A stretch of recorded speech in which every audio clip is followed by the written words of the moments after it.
Your wife is very, very lovely. And from what you have told me, I would be very proud indeed if she were to be my great-granddaughter. But although I believe you completely about being from the future, I'm afraid that is one revelation I cannot accept because, as I have told you, I am unable to bear children. Yes, I know. That's the part of the puzzle that I keep losing. I thought I knew what, I thought I understood what Clear Eyes was trying to tell me, but I guess I didn't. Who is Clear Eyes? He was an Indian I met out in the desert that, the first time I was trying to get back home. He told me that the door to the future would remain closed to me until I came back to Buchanan City and taught you all about love. I thought he meant that you and Randolph Lord were supposed to get back together again. Is that why you persisted in trying to keep me from leaving this town? Yes. Oh. In fact, you remember that time that your stagecoach had to return to town because it was having trouble with one of the wheels? Certainly. It was wobbling horribly. The driver said a wheel nut had come off. Well, it didn't just come off. I took it off. I took it off just before the stagecoach left town. In fact, I still have it. I kept it as a souvenir. You were certainly determined to see to it that I fulfilled my destiny. Yeah, except I don't know what that destiny is anymore.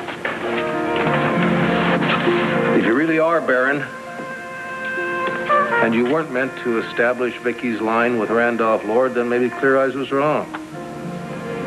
Perhaps not. Perhaps what he meant was that you had to return to Buchanan City because this is where your future lies. Misunderstood Clear Eyes' prophecies. I don't know what to think anymore. I must admit that my feelings for Randolph back in San Francisco were very special indeed. And when I believed that he was coming here to Buchanan City, I did anticipate rekindling what we had had before. And then I lied to you about his having dinner with you. Is it too late for me to tell you how sorry I am about that? There is no need to apologize for that. It's quite obvious to me that Randolph and I simply were never meant to be. Just as it is obvious that although we do not understand the reason for it, there is a reason for your journey. What is it? It's got me chasing my tail around here. My life may consist of assimilating and disseminating facts, but that does not preclude me from believing in an unknown grand scheme.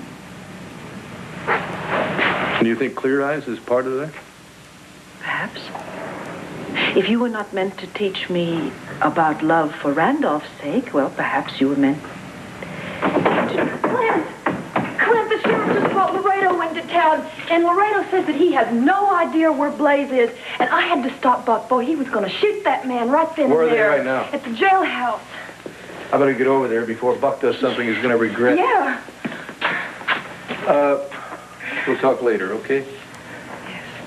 Clint, please be careful. I will.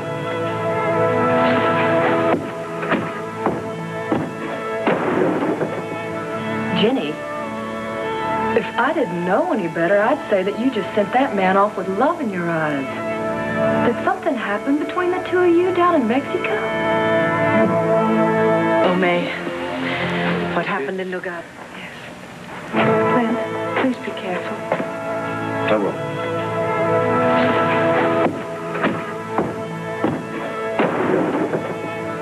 Jenny, if I didn't know any better, I'd say that you just sent that man off with love in your eyes.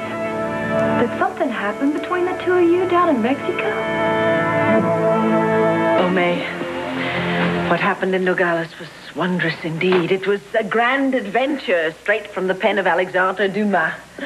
Well, I don't know who that is, But boy, am I glad to see you back and all aglow like you are. What did Clint just say to you to put that smile on your face, huh? actually, I should be ashamed of myself for taking such pleasure in his unfortunate circumstances. Boy, what's wrong?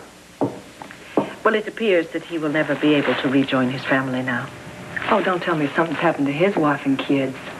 No, they are alive. They are living... Mm-hmm. They are simply living in a place where he cannot reach them. Well, I don't understand. Why would they do that, Jenny? I don't really know. All I know is that it appears that he will be staying here and making his future in Buchanan City. Oh, Jenny. That is wonderful. And you were right before May. What? Now that Clint is no longer attached, I'm not ashamed to admit that I love him. I love him more than life itself. Jenny, I am so happy for you. And Clint. Does he feel the same way about you? Well, I am not totally sure about that yet, but I shall do whatever it takes to see that he returns the love that I feel for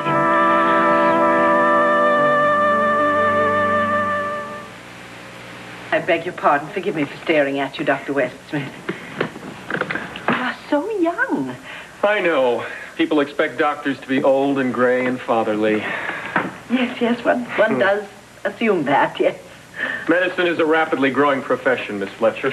And lots of young doctors are needed in this country to learn all the new knowledge they're discovering almost every day. Oh, you finished out in the garden, huh? Yes, I completed the weeding.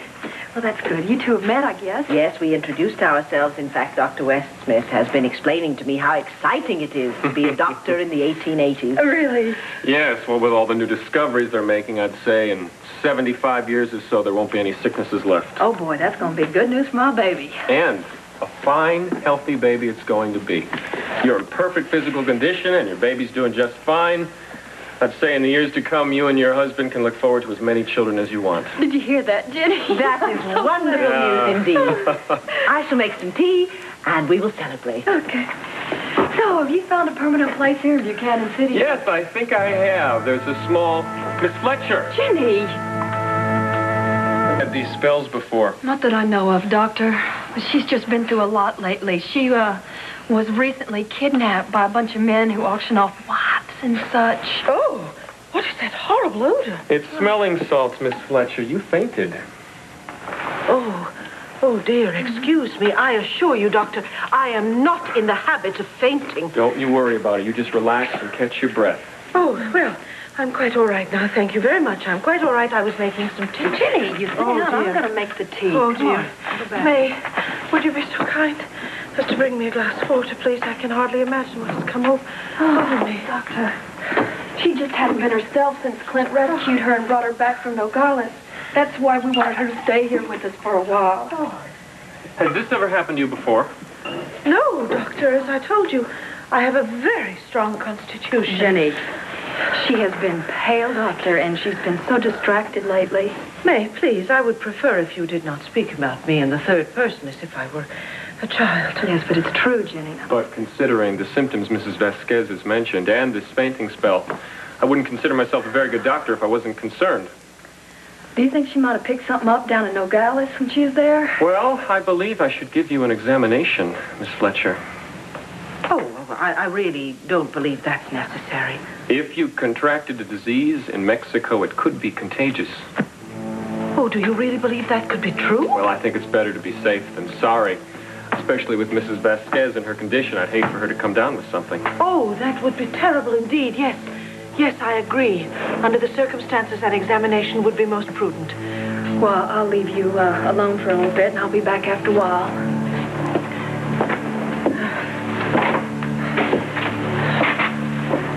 I have not been seriously ill since I was a child.